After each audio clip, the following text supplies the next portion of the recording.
નમસ્કાર વિદ્યાર્થી મિત્રો, શ્યામ એકેડમી માંડવી.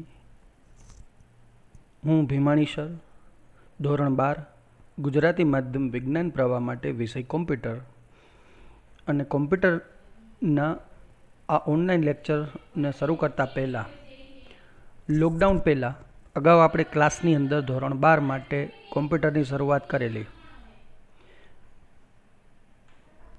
અને ક્લાસમાં ધોરણ 12ના કોમ્પ્યુટરના કોર્સ મુજબ ચેપ્ટર 1 પ્રકરણ 1 આપણે ભણ્યા. પ્રકરણ 1 HTMLનો ઉપયોગ કરીને કેવી રીતે એક સાદી સિમ્પલ વેબ પેજ બનાવી શકાય તેની આપણે વિગતવાર ચર્ચા કરી અને રજિસ્ટ્રેશન ફોર્મ આપણે તૈયાર કરેલ હતું. ત્યાર પછી એ રજિસ્ટ્રેશન ફોર્મની અંદર ચેપ્ટર 2માં CSSના ઉપયોગ દ્વારા, મતલબ કે કાસ્કેડિંગ સ્ટાઇલ શીટના ઉપયોગ દ્વારા HTMLના ઘટકોની સ્ટાઇલ કેવી રીતે બનાવી શકાય તે આપણે શીખી ગયા. CSS શું છે? તો કાસ્કેડિંગ સ્ટાઇલ શીટ, કે જેના દ્વારા આપણે HTMLના કોઈ પણ ઘટકની સ્ટાઇલ બનાવી શકીએ. મતલબ કે HTML દ્વારા જે વેબ પેજ બને છે એક સ્થિર સ્ટેટિક વેબ પેજ બને છે. જો આ વેબ પેજને તમારે ડાયનામિક બનાવવું હોય, ગતિશીલ બનાવવું હોય, તો તમારે તમારા વેબ પેજની અંદર કોઈ સ્ક્રિપ્ટિંગ ભાષાનો ઉપયોગ કરવો પડે છે. ઘણી બધી સ્ક્રિપ્ટિંગ ભાષા અવેલેબલ છે, જેમ કે VB સ્ક્રિપ્ટ. અહીંયા આપણા અભ્યાસક્રમની અંદર જાવાસ્ક્રિપ્ટ આપેલી છે, તો આપણે ચેપ્ટર 2માં જાવાસ્ક્રિપ્ટનો પરિચય મેળવશું અને જાવાસ્ક્રિપ્ટના ઉપયોગ દ્વારા કેવી રીતે આપણું વેબ પેજ ગતિશીલ બનાવી શકીએ તેની આપણે ચર્ચા કરશું. જો કે ક્લાસ દરમિયાન પ્રેક્ટિકલ દ્વારા આપણે જાવાસ્ક્રિપ્ટના એકાદ બે એક્ઝામ્પલ પ્રેક્ટિકલ્સથી અને થિયરીથી પણ આપણે મેળવી ચૂક્યા છીએ. છતાં પણ રિવિઝન પૂરતું અત્યારે આપણે જાવાસ્ક્રિપ્ટની શરૂઆત કરીએ છીએ. સૌથી પહેલાં સમજી લઈએ કે જાવાસ્ક્રિપ્ટ શું છે, પછી આપણે આગળ વધીએ, એક ઉદાહરણ જોશું. તો જાવાસ્ક્રિપ્ટ એક પ્રકારની સ્ક્રિપ્ટિંગ ભાષા છે. સ્ક્રિપ્ટ અને પ્રોગ્રામ બંને વચ્ચે ઘણો તફાવત હોય છે.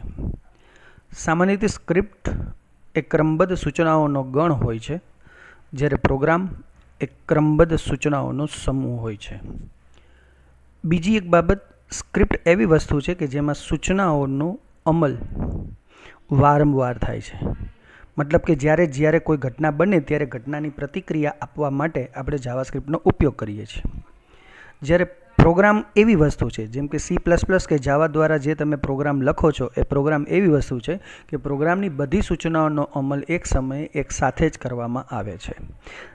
તો એક સ્ક્રિપ્ટ અને પ્રોગ્રામ વચ્ચેના મુખ્ય જે બે તફાવત છે જે આપણે જોઈ ગયા.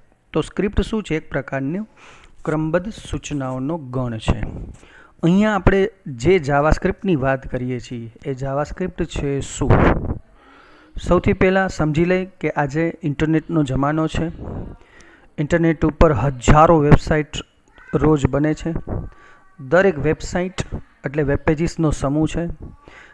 દરેક વેબ પેજ HTML ભાષા દ્વારા બનતું હોય છે અને આ જે વેબ પેજ છે એ સ્ટેટિક હોય છે. તો વેબ પેજનો સમૂહ વેબસાઇટ છે, પરંતુ ઇન્ટરનેટમાં જે ઝડપી વિકાસ થાય છે એને કારણે આજે ઉપયોગકર્તાની દિવસે ને દિવસે અનેક પ્રકારની માંગ વધતી જાય છે. આજે ઉપયોગકર્તા સાથે યુઝર ફ્રેન્ડલી રીતે વેબ પેજ કાર્ય કરે એવું ઉપયોગકર્તા ઈચ્છતો હોય છે. બને ત્યાં સુધી ઉપયોગકર્તાને ઓછી મુશ્કેલી પડે અને ઉપયોગકર્તા વેબ પેજ સાથે ઝડપથી કામ કરી શકે, એટલા માટે વેબ પેજને ડાયનામિક બનાવવા માટે જાવાસ્ક્રિપ્ટની જરૂર પડે. HTML દ્વારા જે પણ પેજ બનશે એ પેજ સ્ટેટિક હશે અને આ જે સ્ટેટિક પેજ છે એ એક વખત બ્રાઉઝરમાં આપણે રેન્ડર કરીએ પછી બદલાતું નથી, પરંતુ ઘણી બધી બાબતમાં વેબ પેજને બદલવું જરૂરી છે. ફોર એક્ઝામ્પલ, જો હું તમને વાત કરું તો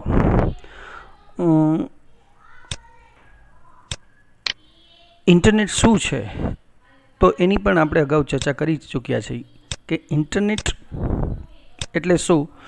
તો કહેશે ઇન્ટરનેટ એટલે ઇન્ટર કનેક્ટેડ નેટવર્ક. ઇન્ટરનેટ શું છે? Inter connected network. અને ઇન્ટરનેટ કઈ રીતે કામ કરે છે? તો ઇન્ટરનેટને કાર્ય કરવા માટેનું એક ચોક્કસ પ્રકારનું મોડલ હોય છે, જેને આપણે ક્લાયન્ટ એન્ડ સર્વર મોડલ કહીએ છીએ. મતલબ કે ઇન્ટરનેટમાં વન સાઇડ ક્લાયન્ટ હોય છે અને એક સાઇડ સર્વર હોય છે. તો સૌથી પહેલાં આપણે સમજી લઈએ કે ક્લાયન્ટ અને સર્વર શું છે. તો યાદ રાખવું, ક્લાયન્ટ પણ એક પ્રકારના સોફ્ટવેર છે અને સર્વર પણ એક પ્રકારના સોફ્ટવેર છે. ક્લાયન્ટનું કામ આ સર્વરને રિક્વેસ્ટ કરવાનું છે, જ્યારે સર્વરનું કામ ક્લાયન્ટને રિસ્પોન્સ આપવાનું છે. મતલબ ઇન્ટરનેટ જે રીતે કામ કરે છે, બરાબર, એ કામ કરવા માટેનું એક ચોક્કસ model client and server model છે. તો ક્લાયન્ટ અને સર્વર એ બંને પણ એક પ્રકારના સોફ્ટવેર જ છે. ફોર એક્ઝામ્પલ, ઇન્ટરનેટ આપણને આપે શું? તો ઇન્ટરનેટ આપણને લોટ્સ ઓફ સર્વિસ આપે છે. ઇન્ટરનેટની ઘણી બધી સર્વિસમાંથી એક સર્વિસ વેબ સર્વિસ કહેવાય. તો વેબ સર્વિસ મેળવવા માટે તમારે વેબ પેજ બનાવવા પડે, અને એ જે વેબ પેજ છે એ ડાયનામિક બનાવવા માટે જાવાસ્ક્રિપ્ટની જરૂર પડે છે. પરંતુ પ્રશ્ન એ છે કે જાવાસ્ક્રિપ્ટ કઈ સાઇડ કામ કરશે, ક્લાયન્ટ સાઇડ કે સર્વર સાઇડ? યાદ રાખવું, અહીંયા આપણા અભ્યાસક્રમમાં જાવાસ્ક્રિપ્ટનો ઉપયોગ ક્લાયન્ટ સાઇડ આપેલો છે. તો જાવાસ્ક્રિપ્ટનો મુખ્ય ઉપયોગ શું છે? જાવાસ્ક્રિપ્ટનો મુખ્ય ઉપયોગ છે તમે જે ફોર્મ તૈયાર કરેલો હોય એ ફોર્મની યથાર્થતા, મતલબ કે વેલિડેશન ચકાસવા માટે જાવાસ્ક્રિપ્ટનો ઉપયોગ થાય છે. અને બીજું, ઉપયોગકર્તા દ્વારા જે ફોર્મ ભરવામાં આવે એ ફોર્મને સર્વર સુધી પહોંચાડતા પહેલાં એક પણ જાતની ભૂલ ન રહે એ ભૂલ ચકાસવા માટે પણ જાવાસ્ક્રિપ્ટનો ઉપયોગ કરવામાં આવે છે. મતલબ મૂળભૂત રીતે જાવાસ્ક્રિપ્ટનો ઉપયોગ ફોર્મની યથાર્થતા ચકાસવા માટે ક્લાયન્ટ સાઇડ કોમ્પ્યુટર ઉપર આપણે જાવાસ્ક્રિપ્ટનો ઉપયોગ કરવાના છીએ. બીજી વસ્તુ, જાવાસ્ક્રિપ્ટનો વિકાસ કોને કરેલો છે? તો યાદ રાખવું, જાવાસ્ક્રિપ્ટનો વિકાસ નેટસ્કેપ નામની કંપનીએ જ કરેલો છે. હવે પ્રશ્ન એ છે કે આ જે જાવાસ્ક્રિપ્ટ છે એમને આપણે આપણા વેબ પેજમાં કેવી રીતે ઉમેરી શકીએ? તો વેબ પેજ બનાવવા માટે આપણે સૌથી પહેલાં HTML ભાષાનો ઉપયોગ કરી શકીએ. તમે ડાયરેક્ટલી HTMLના કોડ લખી, કોઈપણ ટેક્સ્ટ એડિટર, નોટપેડ છે કે Gedit છે કે પછી સાઇટ જેવા ટેક્સ્ટ એડિટરનો ઉપયોગ કરીને વેબ પેજ ક્રિએટ કરી શકો છો. અને વેબ પેજના બોડી વિભાગ કે હેડ વિભાગમાં તમે ડાયરેક્ટલી જાવાસ્ક્રિપ્ટને ઉમેરી શકો છો. એ કેવી રીતે HTML વેબ પેજ લખવા એ આપણે અગાઉના લેક્ચરમાં ભણી ચૂક્યા છીએ. બીજું, આ HTML કોડને જો યાદ ન રાખવા હોય તો આપણે IDEનો પણ ઉપયોગ કરી શકીએ છીએ જાવાસ્ક્રિપ્ટને લખવા માટે. તો અહીંયા આપણા અભ્યાસક્રમમાં એક IDE છે, જે IDEનું નામ કમ્પોઝર છે. તમે કમ્પોઝરનો મુખ્ય ઉપયોગ શું છે? તો આપણે અગાઉ સમજી ચૂક્યા છે કે કમ્પોઝર એક પ્રકારનું વેબ ઓથરિંગ ટૂલ્સ છે. મતલબ વેબસાઇટના વેબ પેજીસ બનાવવા માટે HTML ભાષા, HTMLના દરેક ઘટકોની સ્ટાઇલ ઉમેરવા માટે CSS, કાસ્કેડિંગ સ્ટાઇલ શીટ, અને એ જે વેબ પેજ છે એને ડાયનામિક ગતિશીલ બનાવવા માટે જાવાસ્ક્રિપ્ટ, આ ત્રણ વસ્તુનો ઉપયોગ આપણે કમ્પોઝર પર રહીને કરી શકીએ છીએ. તો કમ્પોઝર શું છે? યાદ રાખવું, કમ્પોઝર એક પ્રકારનું IDE છે. IDEનું ફૂલ ફોર્મ થાય ઇન્ટિગ્રેટેડ ડેવલપમેન્ટ એન્વાયરમેન્ટ. કમ્પોઝર એક પ્રકારનું what you she is what you get પ્રકારનું IDE છે. બજારમાં ઘણા બધા ઓપન સોર્સ IDE આવે જ છે. JBuilder એક IDE છે. આવા નેટબીન્સ પણ એક IDE છે. આવા ઘણા બધા IDEનો ઉપયોગ કરીને તમે HTMLના વેબ પેજ બનાવી શકો, CSS ઉમેરી શકો અને એમાં તમે જાવાસ્ક્રિપ્ટ પણ ઉમેરી શકો છો. તમારે કોડ યાદ રાખવા પડતા નથી. તો અહીંયા આપણે અગાઉના લેક્ચરમાં સમજી પણ ગયા છે કે કમ્પોઝર શું છે. કમ્પોઝરની સ્ક્રીન, મતલબ કે કમ્પોઝરનું એન્વાયરમેન્ટ પણ આપણે જોઈ ગયા છે. તો આ કમ્પોઝરનું એન્વાયરમેન્ટ કેવું છે એને એક વખત ફરીથી આપણે જોઈ લઈએ. અહીંયા તમે કમ્પોઝરની આ સ્ક્રીન જોશો તો સૌથી ઉપર જે છે એ ટાઇટલ બાર છે. ટાઇટલ બારની નીચે કમ્પોઝરમાં કુલ 8 મેનુ આવે છે. File, edit, view, insert, format, table, tools અને હેલ્પ. આપણે એ પણ જાણીએ છીએ કે કોમ્પ્યુટરની જે એક્ઝામ છે, એન્યુઅલ એક્ઝામ, બોર્ડ એક્ઝામ, જેમાં 100 માર્ક્સના MCQ પૂછાય છે. આ MCQની અંદર કમ્પોઝરની સ્ક્રીનના પણ પ્રશ્નો પૂછી શકે છે. જેમ કે કમ્પોઝરની અંદર કુલ કેટલા મેનુ આવેલા હોય છે, તો તેનો જવાબ આપણે 8 લખી શકીએ છીએ. બીજું, મેનુ બારની નીચે 2 ટૂલબાર આપેલા છે, જે આ હોરિઝોન્ટલ આપેલા છે. પહેલું જે ટૂલબાર છે એ કમ્પોઝિશન ટૂલબાર છે. બીજું જે ટૂલબાર છે એ ફોર્મેટિંગ ટૂલબાર 1 અને ફોર્મેટિંગ ટૂલબાર 2 આપેલા છે.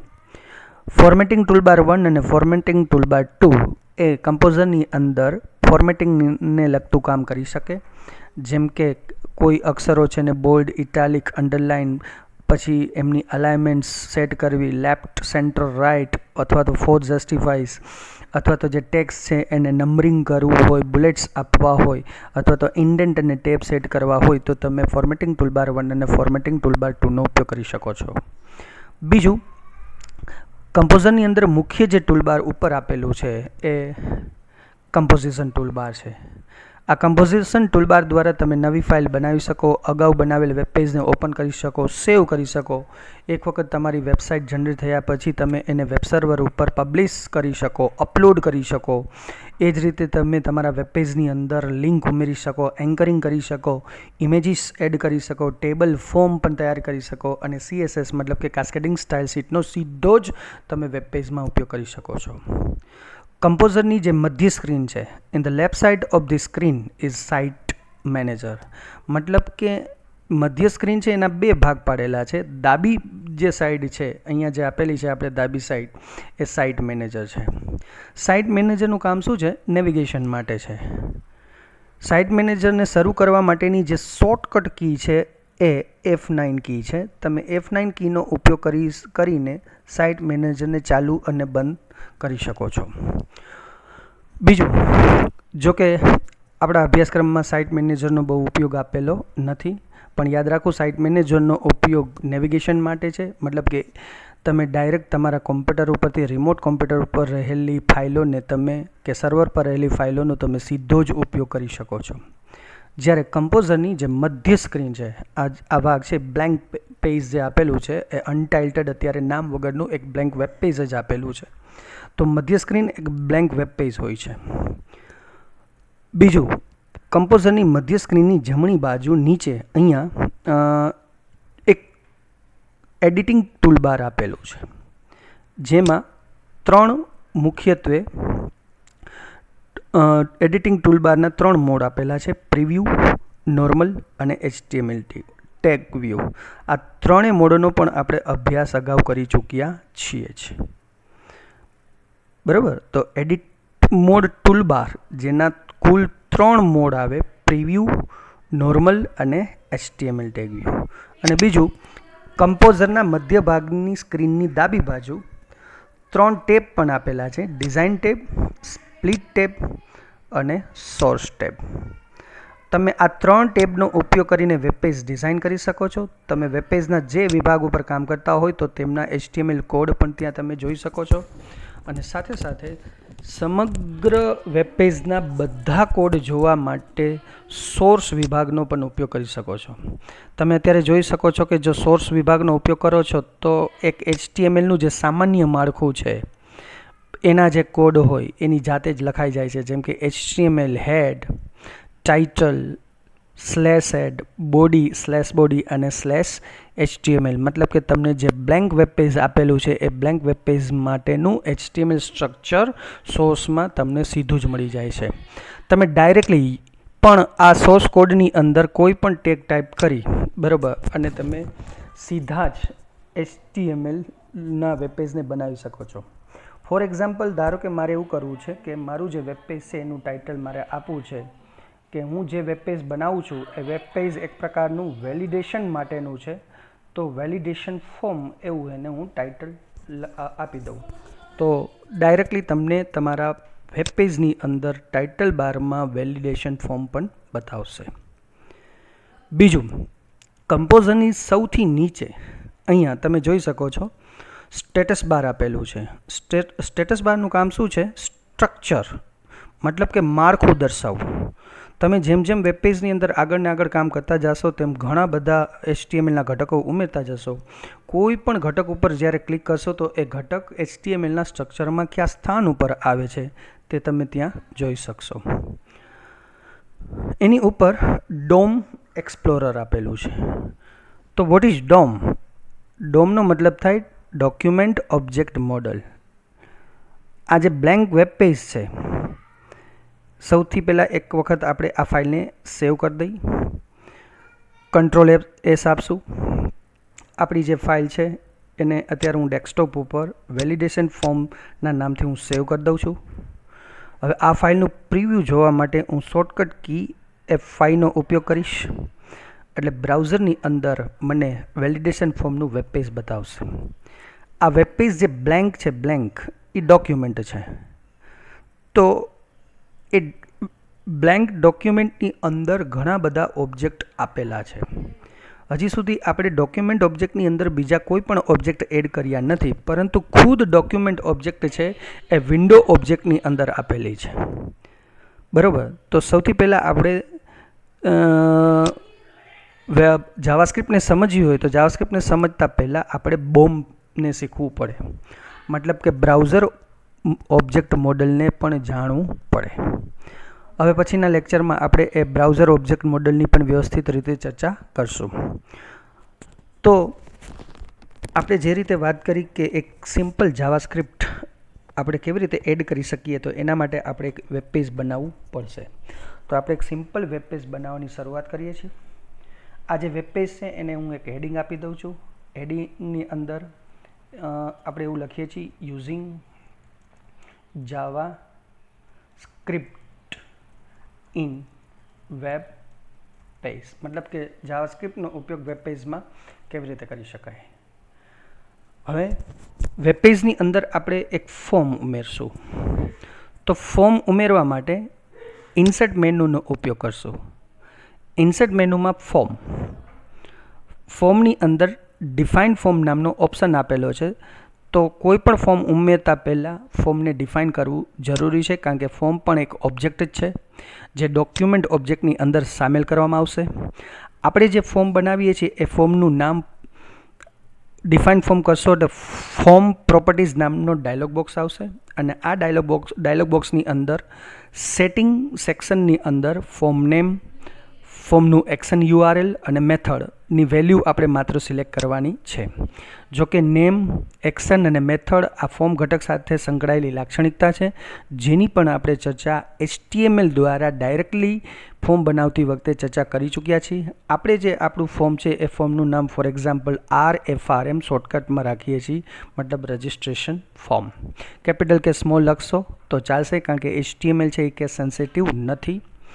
એક્શન URL લખીએ છીએ, મતલબ form after then submitting this form, મતલબ કે ફોર્મને જો સબમિટ કરવામાં આવે તો ફોર્મનો ડેટા તમારે કઈ જગ્યાએ મોકલવો છે. તો આપણે એક ફાઇલનું ખાલી અત્યારે નામ લખીએ છીએ, જે ફાઇલનું નામ છે sub.html. અને ફોર્મનો ડેટા છે એ કેવી રીતે મોકલવો છે, તો મોકલવા માટે મેથડ લાક્ષણિકતાની બે કિંમત આવે, ગેટ અને પોસ્ટ. ગેટ છે એ પૂર્વ નિર્ધારિત કિંમત છે, જ્યારે પોસ્ટ નો પણ તમે ઉપયોગ કરી શકો. પણ પોસ્ટનો ઉપયોગ ક્યારે કરશું કે જ્યારે આપણા ફોર્મનો ડેટા આપણે સર્વર પર રહેલા ડેટાબેઝની અંદર જો સંગ્રહ કરવાનો હોય તો પોસ્ટ, નહીતર ગેટ. ફોર એક્ઝામ્પલ તમે સર્વર પરથી ક્વેરી કરતા હો તો ગેટ, નહીતર શું કરશું? પોસ્ટ. તો મેથડ ઇઝ ઇક્વલ ટુ આપણે પોસ્ટ સિલેક્ટ કરીએ છીએ. જો પોસ્ટ સિલેક્ટ નહીં કરો તો બાય ડિફોલ્ટ મેથડ લાક્ષણિકતાની કિંમત આપણને ગેટ આપશે. નીચે મોર પ્રોપર્ટીઝ પણ આપેલી છે, પણ આપણે ફોર્મ માટે વધુ પ્રોપર્ટીનો ઉપયોગ કરતા નથી. અને એડવાન્સ એડિટ બટનનો ઉપયોગ કરી આપણે HTMLના એટ્રીબ્યુટ વધારાના ઉપયોગ કરી શકીએ, CSSની ઇનલાઇન સ્ટાઇલ પણ ઉમેરી શકીએ અને જાવાસ્ક્રિપ્ટની ઇવેન્ટ્સ પણ ઉમેરી શકીએ, જે આપણા આ ચેપ્ટરની અંદર છે. અત્યારે આપણે કંઈ પણ કરતા નથી, માત્ર કેન્સલ આપી દઈશું અને ત્યાર પછી ફોર્મ પ્રોપર્ટીઝ ડાયલોગ બોક્સની અંદર ઓકે કરી દઈશું. હવે તમે જોઈ શકો છો કે બ્લુ રંગની એક ડોટેડ લાઇન છે, જે ફોર્મનો એરિયા બતાવે છે. આપણે ફોર્મના જેટલા પણ ઘટકો ઉમેરવા હોય એ ઘટકો ઉમેરવા માટેની આપણે જગ્યા લઈ લેશું. એન્ટર આપી અને એ જગ્યા મૂકી દઈશું. ફોર એક્ઝામ્પલ આપણે જે ફોર્મ બનાવીએ છીએ એમાં આપણે 2 ફિલ્ડ ઉમેરીએ છીએ. એક ફિલ્ડ ઉમેરશું યુઝર નેમ, એક ફિલ્ડ ઉમેરશું આપણે કયું યુઝર નેમ, અને યુઝર નેમની નીચે બીજું ફિલ્ડ ઉમેરશું પિનકોડ. એક ફિલ્ડ આપણે યુઝર નેમ ઉમેર્યું છે અને બીજું ઉમેરેલું છે પિનકોડ. હવે જો તમારે આ ટેક્સ્ટને બોલ્ડ કરવી હોય કે એમના ટેક્સ્ટની સાઇઝ વધારવી હોય તો તમે ફોર્મેટિંગ ટૂલબારનો ઉપયોગ કરી શકો છો. હવે યુઝર નેમ લખવા માટે આપણે એક ટેક્સ્ટ બોક્સની જરૂર છે. તો ટેક્સ્ટ બોક્સ ઉમેરવા માટે આપણે ઇન્સર્ટ મેનુની અંદર ફોર્મની અંદર ફોર્મ ફિલ્ડ નામના ઓપ્શનનો ઉપયોગ કરશું. તમારી સામે ડાયલોગ બોક્સ આવશે, form field properties dialog box, જેમાં આપણે ટેક્સ્ટ બોક્સ ઉમેરવું છે એટલે ફિલ્ડ ટાઈપની જે વેલ્યુ ટેક્સ્ટ છે એને સિલેક્ટ કરશું. પ્રથમ જે ટેક્સ્ટ બોક્સ છે એમનું નામ આપણે સ્મોલ અક્ષરમાં બને ત્યાં સુધી સ્મોલ અક્ષરમાં જ લખશું યુ નેમ, મતલબ કે યુઝર નેમ. ઇનિશિયલ વેલ્યુ મતલબ કે પ્રારંભિક કિંમત કોઈ એ ટેક્સ્ટ બોક્સની અત્યારે આપશું નહીં અને ઓકે કરી દેશું. એ જ રીતે પિનકોડ ઉમેરવા માટે ઉપરના ટેક્સ્ટ બોક્સની એક વખત કોપી લઈ અને પિનકોડ જ્યાં ઉમેરવો છે ત્યાં કર્સર રાખી અને રાઇટ ક્લિક કરી અથવા તો શોર્ટકટ કી આપો Ctrl+V અને એમને એડ કરી દઈ. પરંતુ બીજું જે પિનકોડ નામનું ટેક્સ્ટ બોક્સ છે એક ઓબ્જેક્ટ જ છે, તો ફોર્મની અંદર રહેલા દરેક જે ઓબ્જેક્ટ છે એ ઘટકોના નામ હંમેશા યુનિક હોવા જોઈએ. પ્રથમ યુઝર નેમ નામનું જે ટેક્સ્ટ બોક્સ છે એનું નામ આપણે યુ નેમ રાખેલું છે. પિનકોડ માટેનું જે ટેક્સ્ટ બોક્સ છે એના ઉપર આપણે ડબલ ક્લિક કરીએ, એનું નામ જે યુ નેમ હતું એની જગ્યાએ આપણે પિન શોર્ટકટમાં રાખી દઈશું. ખાસ ઓબ્જેક્ટના નામ યાદ રાખશું કારણ કે જાવાસ્ક્રિપ્ટ ઉમેરતી વખતે તમારે કયા ઓબ્જેક્ટ ઉપર પ્રક્રિયા કરવી છે એ ઓબ્જેક્ટના નામ યાદ હોવા જરૂરી છે. કોઈ પ્રારંભિક કિંમત આપશું નહીં અને માત્ર શું કરી દેશું ઓકે. હવે આ ફોર્મ એક વખત ભરાઈ ગયા પછી આપણે એક બટનની જરૂર પડશે અને એ જે બટન છે બરાબર આપણે સબમિટ બટનનો ઉપયોગ કરવાના છે. તો સબમિટ બટન ઉમેરવા માટે ઇન્સર્ટ મેનુની અંદર ફોર્મની અંદર ફોર્મ ફિલ્ડ અને ફોર્મ ફિલ્ડમાં ફિલ્ડ ટાઈપ તરીકે આપણે સબમિટ બટનનો ઉપયોગ કરશું. સબમિટ જે બટન છે એનું ફિલ્ડ નેમ સબમિટ રાખશું અને સાથે સાથે એની ફિલ્ડની વેલ્યુ પણ સબમિટ જ રાખશું. અને હવે આપણે આને ઓકે કરી દઈશું. તો આપણી પાસે જે ફોર્મ છે બરાબર એની અંદર આપણે 2 ઓબ્જેક્ટ ઉમેરેલા છે. બંને ટેક્સ્ટ બોક્સ જ છે, યુઝર નેમ અને બીજું છે પિનકોડ. બીજું વેબ પેજ કેવું હોવું જોઈએ યાદ રાખવું. આજે લોટ્સ ઓફ વેબસાઇટો બને છે, હજારો વેબ ડિઝાઇનરો છે, પરંતુ એક વેબ પેજ પણ આકર્ષક જ હોવું જોઈએ. કમ્પોઝર આપણને વેબ પેજને ફોર્મેટિંગ કરવાની પણ સુવિધા આપે છે. ફોર એક્ઝામ્પલ જે હેડિંગ છે બરાબર એને આપણે સાદા લખાણની જગ્યાએ બોડી ટેક્સ્ટની જગ્યાએ આપણે હેડિંગ 1માં બતાવી દઈ, એમને સેન્ટરમાં મૂકી દઈ. જો એમના બેકગ્રાઉન્ડનો કલર અહીંયા આપવો હોય તો આપણે કોઈ કલર પણ સિલેક્ટ કરી શકીએ છીએ. ફોર એક્ઝામ્પલ આપણે અત્યારે ડાર્ક કલર એક સિલેક્ટ કરીએ છીએ. જો એનો ટેક્સ્ટ કલર સિલેક્ટ કરવો હોય તો ઉપર જે ચૂઝ કલર ફોર ટેક્સ્ટ આપેલું છે ત્યાંથી આપણે એનો ટેક્સ્ટ કલર પણ સિલેક્ટ કરી શકીએ છીએ. એ જ રીતે નીચે જે ફોર્મ વિભાગ આપેલો છે એને પણ અલગ કલરથી બતાવી શકીએ. તો ફોર્મ ઉપર તમે ડબલ ક્લિક કરી ફોર્મ પ્રોપર્ટીઝ ડાયલોગ બોક્સ ખુલે તો એને કેન્સલ કરી દેશું. હવે એમના બેકગ્રાઉન્ડનો રંગ પણ આપણે બદલી શકીએ છીએ. ફોર એક્ઝામ્પલ આપણે એના બેકગ્રાઉન્ડનો રંગ થોડોક લાઇટ રાખી અને ઓકે કરી દઈશું. એ જ રીતે સમગ્ર જે વેબ પેજ છે બરાબર એ વેબ પેજના બેકગ્રાઉન્ડનો રંગ પણ તમે બદલી શકો. પણ ધ્યાન રાખવું વેબ પેજનો બેકગ્રાઉન્ડનો રંગ બદલવા માટે ફોર્મેટ મેનુનો ઉપયોગ કરશું. ફોર્મેટ મેનુમાં પેજ કલર્સ એન્ડ બેકગ્રાઉન્ડ્સ નામનો એક ઓપ્શન આવશે. એ પેજ કલર અને બેકગ્રાઉન્ડ્સ નામના ઓપ્શન ઉપર જઈ તમે પેજ કલર માટે તમને 2 રેડિયો બટન આપેલા છે. Readers default colour, don't set colour in a page, મતલબ જે ડિફોલ્ટ પૂર્વ નિર્ધારિત કલર હોય એ જ રાખવામાં આવશે.